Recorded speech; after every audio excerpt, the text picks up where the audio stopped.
This tutorial will show how to include p-delta effects in a SAP 2000 analysis. There are two primary ways to include p-delta. One is to create a static nonlinear analysis case for each load combination that includes p-delta. This is the most accurate, but is limited to static analyses only. The second is to create a so-called initial p-delta analysis case, using anticipated gravity loads, and then using this modified stiffness matrix for all the other analysis cases, including modal, response spectrum, and time history cases. We will show both techniques. For our model, we will use a single column object. We start by applying a dead load of 100 kips at the top.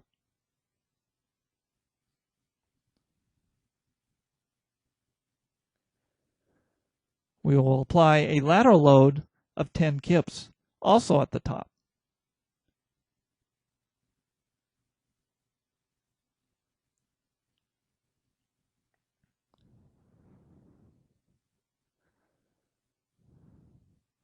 For the first approach, we define a new analysis case to represent the dead plus lateral load combination.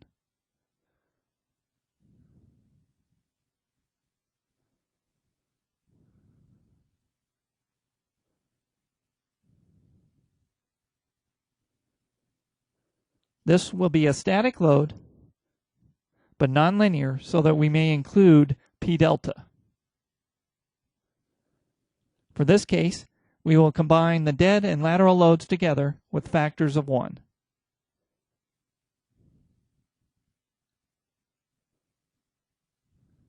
Although any multipliers may be used to match the codes or other requirements.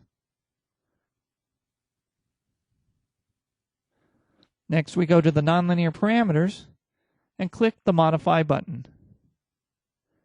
Here is where we can request that p-delta be included. Even though p-delta is a nonlinear effect, it may be utilized in all three levels of the program: Basic, Plus, and Advanced.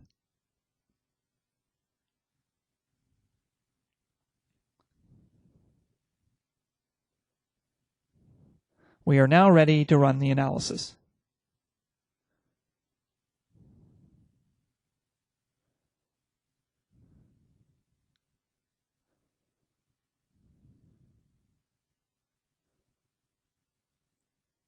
We will open a second window so that we may compare results side by side.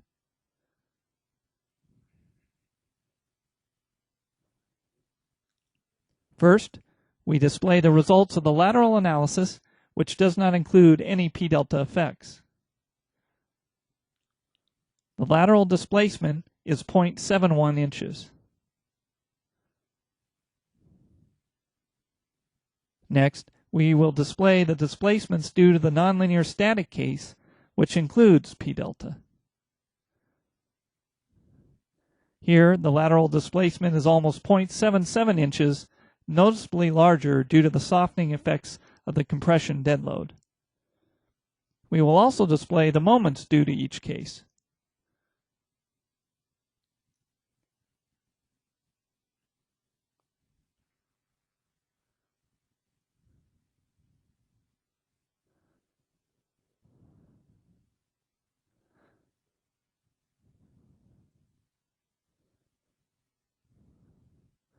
Here again, the moment is noticeably larger in the nonlinear p-delta case.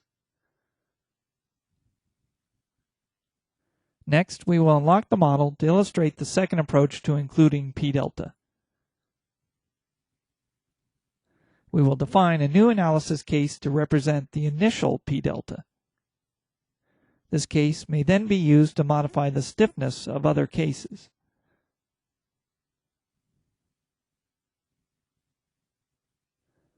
This case will again be static and nonlinear,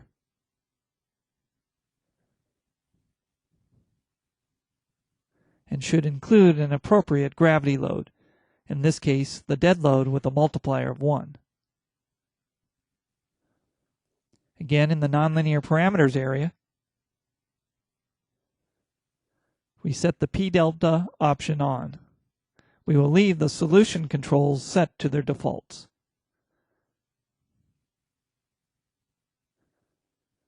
Next, we create another analysis case for the dead plus lateral load combination.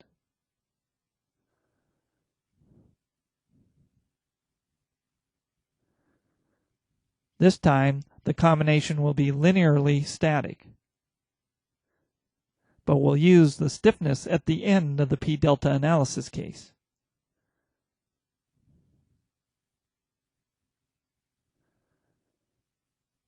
Again, the case will be dead plus lateral with multipliers of 1.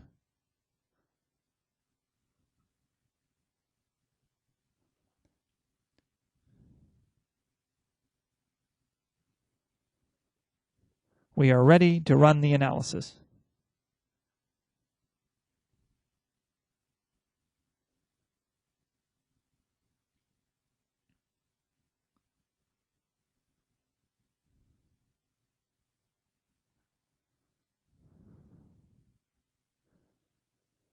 This time, we will display the nonlinear static analysis case in the left window.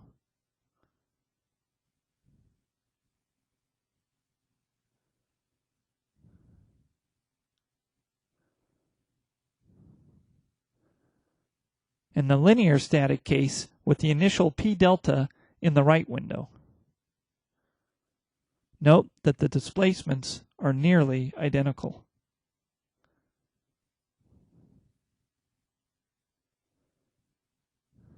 A comparison of moments shows that they are also very similar for the two different P delta techniques.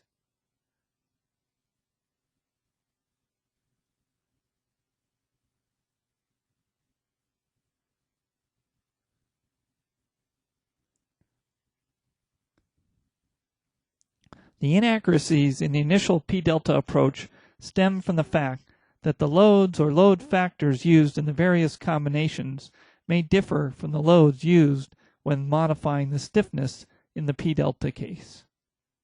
However, the advantage with the initial P-delta approach is that you do not need to perform a nonlinear analysis for each combination, and that it can be used in a dynamic analysis. We will illustrate that now with a modal analysis. Our default modal analysis case uses 0 initial conditions and requests one mode, and we will leave it as is. However, we will add another modal case, which we will call PD modal,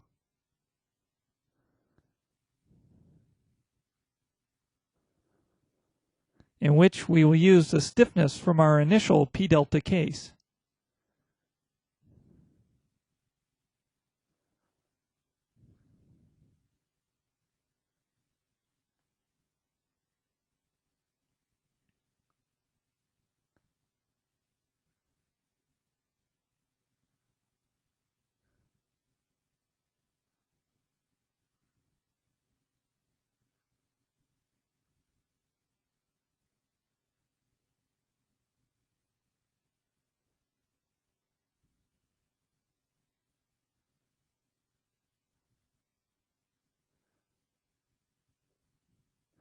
After running the analysis, we will switch the orientation of the windows.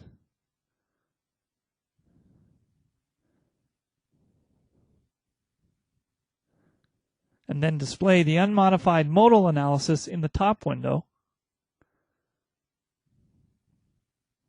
and the P-delta modal case in the bottom.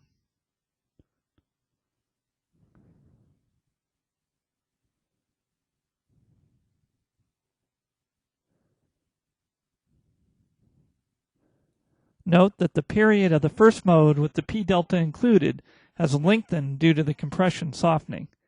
Again, running each load combination as a static nonlinear analysis will give the most accurate P-delta analysis results.